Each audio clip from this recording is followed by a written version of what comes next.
देखिए साथियों, आज हम लेकर आ गए हैं ल्यूकसेट जीके जीएस के question answer. Top 50 question answer रहेंगे इस वीडियो में। ऐसे ही हम चलते हैं और हमारी गाड़ी चलती है।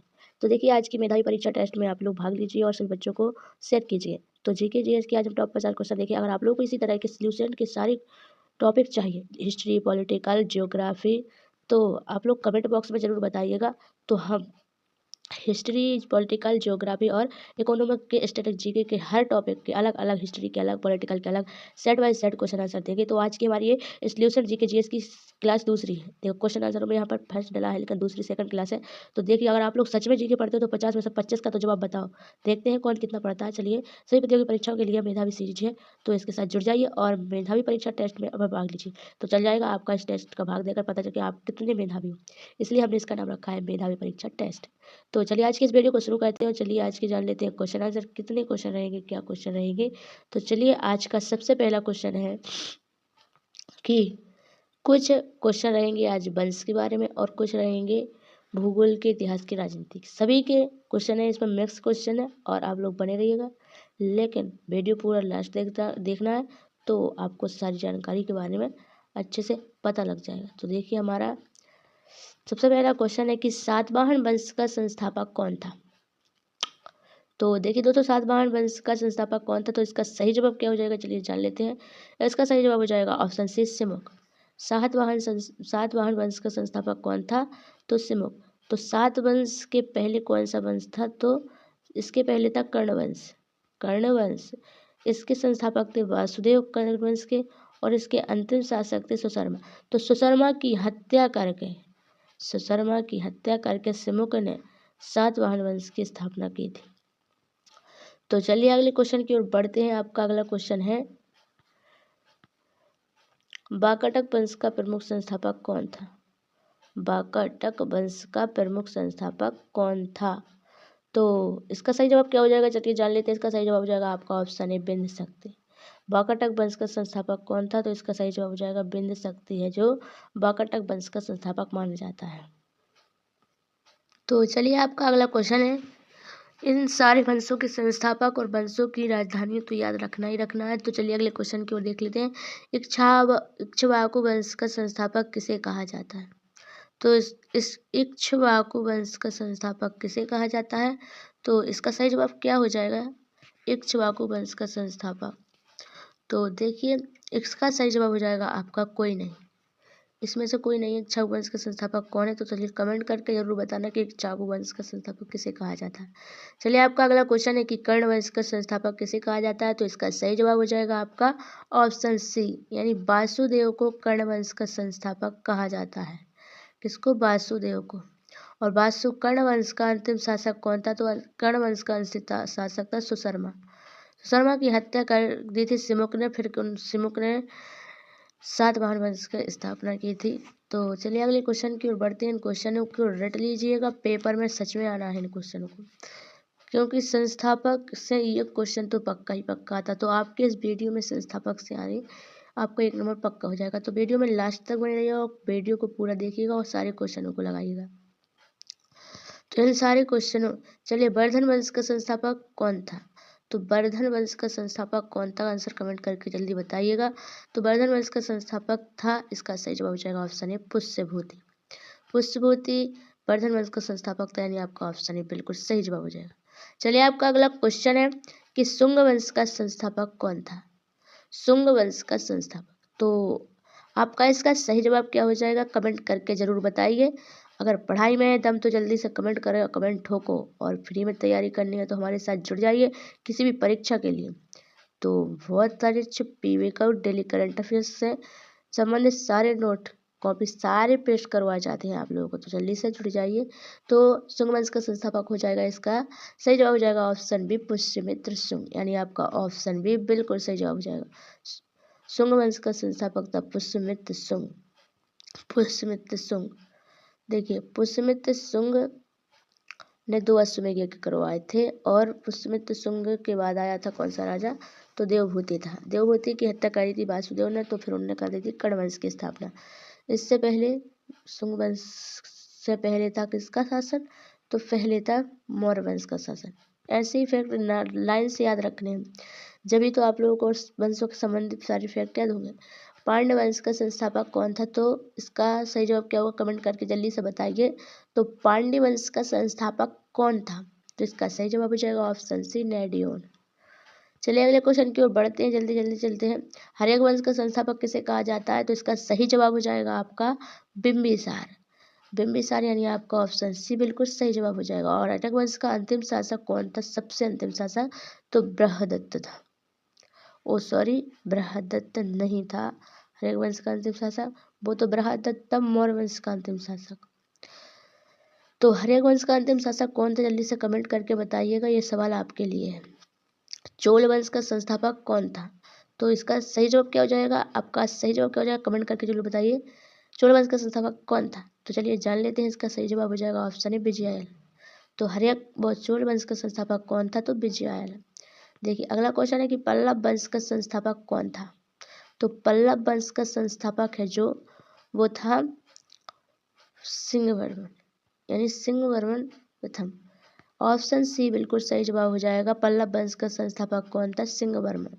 आपका अगला क्वेश्चन है कि राष्ट्रकूट वंश का संस्थापक कौन था, तो इसका सही जवाब क्या हो जाएगा, राष्ट्रकूट वंश का संस्थापक किसे कहा जाता है, तो इसका सही जवाब हो जाएगा दंती दुर्ग को राष्ट्रकूट वंश का संस्थापक कहा जाता है। आपका ऑप्शन ए बिल्कुल सही जवाब हो जाएगा। चलिए आगे बढ़ते हैं अगले क्वेश्चन की ओर। बढ़ने से पहले आपको एक जानकारी बता दें, अगर आपको इसकी पीडीएफ चाहिए तो हमारे व्हाट्सएप ग्रुप को ज्वाइन कर लीजिए, आपको वहाँ पीडीएफ मिल जाएगी। वहाँ पर सारे नोट्स PYQ क्वेश्चन दिए जाते हैं, तो जुड़ जाइए और जानकारी ना छूटे इसलिए। शिशुनाग वंश का संस्थापक कौन था, तो इसका सही जवाब क्या हो जाएगा, कमेंट करके जल्दी बताना है। तो इसका सही जवाब हो जाएगा ऑप्शन सी, शिशुनाग। आपका अगला क्वेश्चन है 13वां कि अरुणाचल प्रदेश की सीमा में पूर्व, मतलब अरुणाचल प्रदेश की सीमा में पूर्व में किस देश से लगती है। अरुणाचल प्रदेश की सीमा पूर्व में किस देश से लगती है, जैसे हमारा ए है क्या, भारत, नहीं ऐसा नहीं, थोड़ा अच्छे से बनाते हैं। जैसे हमारा देखिए, हमारा ए है भारत, तो इस साइड रहता है अरुणाचल प्रदेश पूरब, और ये है क्या, पश्चिम। तो पूरब में अरुणाचल प्रदेश की सीमा किस देश से लगती है, तो इसका सही जवाब हो जाएगा आपका ऑप्शन डी, म्यांमार से। क्योंकि म्यांमार ही यहाँ पर पड़ता है, यहाँ अरुणाचल प्रदेश रहता है, तो उसकी सीमा किससे लगती है, म्यांमार से, यानी आपका ऑप्शन डी बिल्कुल सही जवाब हो जाएगा। चलिए अगले क्वेश्चन की ओर बढ़ते हैं। आपका अगला क्वेश्चन है कि नंद वंश का संस्थापक कौन था, तो नंद वंश का संस्थापक था, आपका सही जवाब क्या हो जाएगा, जल्दी से जरूर बताइएगा। नंद वंश का संस्थापक था मधा महापद्मानंद। तो नंद वंश का अंतिम शासक था कौन, घनानंद, जिसकी हत्या चंद्रगुप्त मौर्य ने करके मौर्य वंश की नींव रख दी थी। इसलिए घनानंद बहुत अत्याचारी राजा था और बहुत ही घृणाकायर व्यक्ति था, इसलिए चाणक्य थे एक व्यक्ति, उन्होंने ही ठान लिया था कि घनानंद के वंश का हटाना है और चंद्रगुप्त मौर्य के वंश को रखवाना है। तो जल्दी से जुड़ जाइएगा और देख लीजिए क्वेश्चन 15वां है कि भारतीय राज्यों में कौन सी राज्य की तट रेखा सबसे लंबी तट रेखा है, यानी कि हमारे भारत में जो 28 राज्य हैं उनमें से किस राज्य की जो तट रेखा है ना समुद्री, तो सबसे लंबी मानी जाती है। तो इसका सही जवाब क्या हो जाएगा, कमेंट बॉक्स में जरूर बताएं। तो इसका सही जवाब हो जाएगा ऑप्शन सी, गुजरात में। आपका अगला क्वेश्चन है मौर्य वंश का संस्थापक कौन था, तो इसका मौर्य वंश का संस्थापक कौन था, तो इसका सही जवाब क्या हो जाएगा, कोई नहीं, मौर्य वंश का संस्थापक क्या था, कौन था, तो कमेंट बॉक्स में ज़रूर बताएं। जल्दी से कमेंट बॉक्स में जल्दी जाइए और जल्दी से आंसर कमेंट कर दीजिए और एक लाइक कर दीजिए। और अगर आप लोगों को वीडियो पसंद आ रही है तो एक थंब का अंगूठा भेजकर बता दीजिए, या ओके करके, या कुछ भी बहुत अच्छा करके, तो हमको मज़ा अच्छा लगेगा, अच्छा बेहतर फील होगा कि हाँ बच्चों को कुछ समझ में आ रहा है और थोड़ा उनको अच्छा लग रहा है कि हम क्वेश्चन अच्छे ला रहे हैं। नहीं तो हमारा भी मोटिवेट कम हो जाता है, तो हम भी फिर बस आप समझो लेकर। नीति निर्देश तत्वों का वर्णन कौन से अनुच्छेद में किया गया है, तो इसका सही जवाब देख लीजिए। ऑप्शन ए कहता है कि 12 से 35, बी 36 से 54 तक, ऑप्शन सी 14 से 18, ऑप्शन डी 36 से 51। तो नीति निर्देशक तत्वों को कौन से संविधान से लिया गया है, तो इसको लिया गया है आयरलैंड के संविधान से। और यह इसका वर्णन कौन से अनुच्छेद में है, तो इसका है 36 से 51 तक, और भाग 4 में इसका वर्णन है। तो देखिए इसका सही जवाब हो जाएगा ऑप्शन डी, 36 से 51 तक है जो नीति निर्देश तत्वों का वर्णन किया गया है। देखिए आपका अगला क्वेश्चन है 18वां की संघ सूची में कितने विषय हैं, तो इसका सही जवाब हो जाएगा संघ सूची में है विषय 100 और वर्तमान में पहले थे इसके 97 विषय। तो संघ सूची में कितने विषय? 100। अगला क्वेश्चन है आपका, कुषाणु वंश का संस्थापक कौन था? तो कुषाणु वंश का संस्थापक कौन था? कुषाणु वंश का संस्थापक था कुजुल कटफिसेस। कुजुल कटफिसेस के बाद आया था बेम कटफिसेस, फिर आया था कनिष्क। तो कनिष्क के ही काल में ही तो गुप्त संवत की शुरुआत की गई थी। कनिष्क के काल में ही गुप्त संवत की शुरुआत की गई थी और कनिष्क के बाद आए थे समुद्रगुप्त। और समुद्रगुप्त के बाद देखिए समुद्रगुप्त को तो भारत का नेपोलियन कहा जाता है, क्योंकि उन्होंने 9 बार दक्षिण की यात्रा की थी और हर बार जीत कर आए थे। तो इसका सही जवाब क्या हो जाएगा? इसका सही जवाब हो जाएगा ऑप्शन बी, कुजुल कटफिसेस थे जो कुषाणु वंश के संस्थापक थे। चलिए अगले क्वेश्चन की ओर बढ़ते हैं। अगला क्वेश्चन है आपका, अगला क्वेश्चन है, कोशिका का पावर हाउस किसे कहा जाता है? यानी कि कोशिका का पावर हाउस किसे कहा जाता है? तो इसका सही जवाब हो जाएगा माइटोकॉन्ड्रिया, यानी आपका ऑप्शन बी बिल्कुल सही जवाब हो जाएगा। आपका अगला क्वेश्चन है कि गुप्त वंश का संस्थापक कौन था? तो गुप्त वंश का संस्थापक था, इसका सही जवाब क्या हो जाएगा? तो देखिए इसका सही जवाब हो जाएगा ऑप्शन सी, श्रीगुप्त। गुप्त वंश का संस्थापक गुप्त था, फिर इनके उत्तराधिकारी हुए थे घटोत्कच, फिर इनके बाद आए थे चंद्रगुप्त प्रथम। चंद्रगुप्त प्रथम बहुत महान राजा है, क्योंकि इन्होंने विक्रम संवत की स्थापना करवाई थी। चलिए अगले क्वेश्चन की ओर बढ़ते हैं। अगला क्वेश्चन देख लेते हैं कि गुप्त संवत की शुरुआत किसने की थी? तो गुप्त संवत की शुरुआत किसने की थी? चंद्रगुप्त प्रथम ने। और विक्रम संवत की शुरुआत की थी कनिष्क के शासनकाल में। तो गुप्त संवत की शुरुआत किसने की थी? चंद्रगुप्त प्रथम ने। और देखिए हमसे थोड़ी कुछ अगर गलत भी कह दिया तो क्षमा कर देना। तो चलिए अगले क्वेश्चन की ओर बढ़ते हैं। अगला क्वेश्चन है, भारत का नेपोलियन किसे कहा जाता है? तो इसका सही जवाब हो जाएगा आपका ऑप्शन सी, समुद्रगुप्त को भारत का नेपोलियन कहा जाता है। क्यों कहा जाता है? क्यों नहीं, इसने भारत देश की 9 बार दक्षिण की यात्रा की थी और हर बार विजयी होकर लौटता था, लेकिन समुद्रगुप्त ने है जो कहीं पर भी अधिकार नहीं किया था, सिर्फ विजय की और वहां पर से हट गए। तो समुद्रगुप्त को भारत का नेपोलियन इसलिए कहा जाता है क्योंकि उन्हें दक्षिण प्रदेशों की 9 बार यात्राएं करनी थी, इसलिए। लेकिन गुप्त काल में पुलिस विभाग के साधारण कर्मचारियों को क्या कहा जाता था? यानी कि गुप्त काल में जो पुलिस विभाग थे उसमें जो साधारण कर्मचारी लगे रहते थे तो उनको क्या कहा जाता था? ऑप्शन ए चाट, ऑप्शन बी भाट, ऑप्शन सी केवल एक, ऑप्शन डी दोनों, 1 और 2 दोनों। तो इसका सही जवाब हो जाएगा ऑप्शन डी, 1 और 2 दोनों, चाट भाट कहा जाता था गुप्त काल में पुलिस विभाग के कर्मचारियों को। आपका अगला क्वेश्चन है कि बिहू नृत्य वर्ष में कितनी बार आयोजित किया जाता है? तो बिहू नृत्य जो भारत के असम राज्य का एक प्रमुख नृत्य है और यह नृत्य हर वर्ष में 3 बार आयोजित किया जाता है बिहू नृत्य। और इसमें इस नृत्य की बहुत खास अहमियत मानी जाती है। तो इसका सही जवाब हो जाएगा ऑप्शन डी, 3 बार आयोजित किया जाता है। आपका अगला क्वेश्चन है कि राउफ लोक नृत्य भारत के किस राज्य में किया जाता है? तो राउफ लोक नृत्य जो भारत के किस राज्य में किया जाता है? तो राउफ लोक नृत्य कैसे किया जाता है? तो भारत के जम्मू कश्मीर राज्य में किया जाता है, जिसमें कुछ महिला पंक्ति में आमने सामने खड़ी होकर ऐसी, जैसे जब पंक्ति है 1 पंक्ति 2 पंक्ति ऐसे, इसमें खड़ी होकर आमने सामने मुँह करके गले में हाथ डाल करके डांस करना पड़ता है। तो राउफ किस राज्य का लोक नृत्य है? तो जम्मू कश्मीर का। और अगले क्वेश्चन की ओर बढ़ते हैं। कछारी व कछारी जनजातियों में कौन सा लोक नृत्य प्रचलित है? तो जो राउफ लोक नृत्य जो कछारी और कछारी जनजातियों द्वारा किया जाता है, तो इसका सही जवाब हो जाएगा आपका ऑप्शन है राउफ। तो अगला क्वेश्चन है आपका कि निम्न विकल्पों में से कौन सा नृत्य गुजरात से संबंधित नहीं है? और सारे जो नृत्य है वो गुजरात से संबंधित है।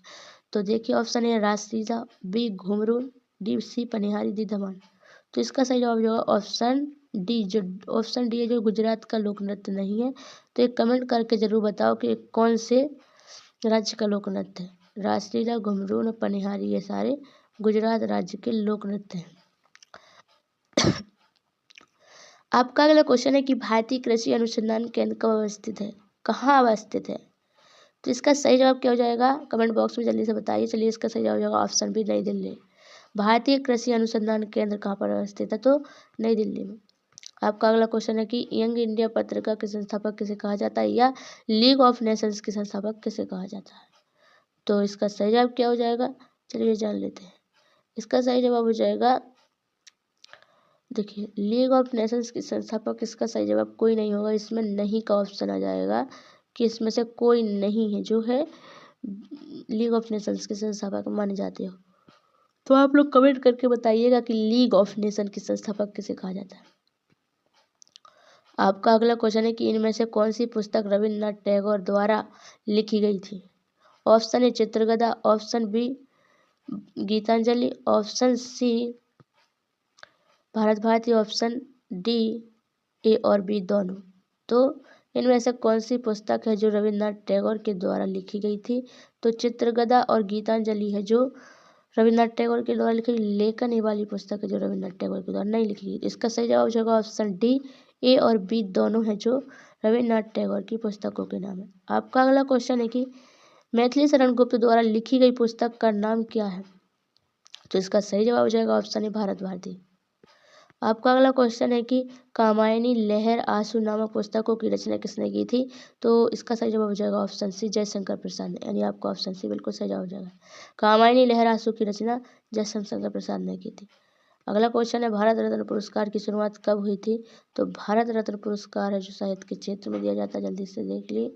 और इसकी शुरुआत कब की गई थी, तो 1954 में, यानी आपका ऑप्शन सी बिल्कुल सही जवाब हो जाएगा। 34वां क्वेश्चन है कि नोबेल पुरस्कार किस क्षेत्र में दिया जाता है। तो इसका सही जवाब हो जाएगा ऑप्शन बी साहित्य के क्षेत्र में।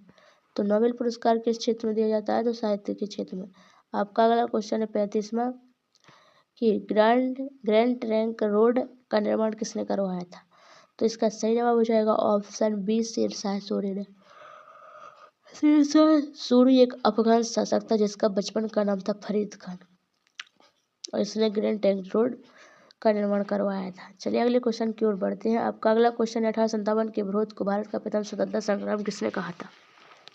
मतलब कि जो 1857 के विद्रोह को भारत का प्रथम स्वतंत्रता संग्राम किसने कहा था। तो इसका सही जवाब हो जाएगा ऑप्शन बी डी सावरकर ने। आपका अगला क्वेश्चन है कि ब्लू माउंटेन के नाम से किस पहाड़ी को जाना जाता है। तो इसका सही जवाब हो जाएगा ऑप्शन बी नीलगिरी पहाड़ियों को ब्लू माउंटेन के नाम से जाना जाता है। आपका अगला क्वेश्चन है कि ब्लू माउंटेन के नाम से किसे जाना जाता हो गया ये वाला। आपका अगला क्वेश्चन है कि दीन ए इलाही धर्म की स्थापना किस मुगल सम्राट ने की थी। तो दीन ए इलाही धर्म की शुरुआत है जो अकबर ने की थी। ऑप्शन सी बिल्कुल सही जवाब हो जाएगा। आपका अगला क्वेश्चन है कि मुगल वंश का संस्थापक किसे कहा जाता है। तो इसका सही जवाब हो जाएगा आपका ऑप्शन है बाबर को। बाबर को मुगल वंश का संस्थापक इसके 4 भाई थे, कामकार, अस्करी, हिंदाल और हुमायूं इसके बाद आया था, जो भारतीय इतिहासकार में ज़्यादा जाना जाता है। और हुमायूं किसके शासन में आया था, तो ये फरीद खान शेर खान के शासन में आया था, जिससे अनेक लड़ाइयाँ लड़ी गई थी। मुगल वंश का संस्थापक बाबर ने प्रथम युद्ध का अप्रैल 1526 में किया था, और उसमें सबसे पहले तोप खाने का प्रयोग किया था। आपका आज का लास्ट एवं आखिरी क्वेश्चन है कि बाबर नामक आत्मकथा किसकी है। तो बाबर नामक आत्मकथा है, इसका सही जवाब हो जाएगा ऑप्शन ए बाबर की है। इसको याद का बाबर बस रख लो, नामा और जुड़ जाएगा, तो बाबर नामक की आत्मकथा। देखिए तो आज के हमारी 40 क्वेश्चन समाप्त होते हैं। अगर आपको इसी तरह की सीरीज चाहिए तो कमेंट करके ज़रूर बताइए, और इसी तरह के वीडियो अच्छे लगते हो तो कमेंट करके जरूर बताएं। तो एक लाइक ज़रूर कीजिएगा, इतने मेहनत से हम वीडियो बना रहे हैं। तो आज के लिए इतना ही, फिर मिलेंगे अगले वीडियो में। जय हिंद, जय भारत, धन्यवाद। तो इसकी PDF अगर चाहिए आपको तो कमेंट में बता दो, या फिर व्हाट्सएप ग्रुप में जुड़ना, डिस्क्रिप्शन में लिंक दे रखें। तो जय हिंद, जय भारत, धन्यवाद, बाय बाय दोस्तों।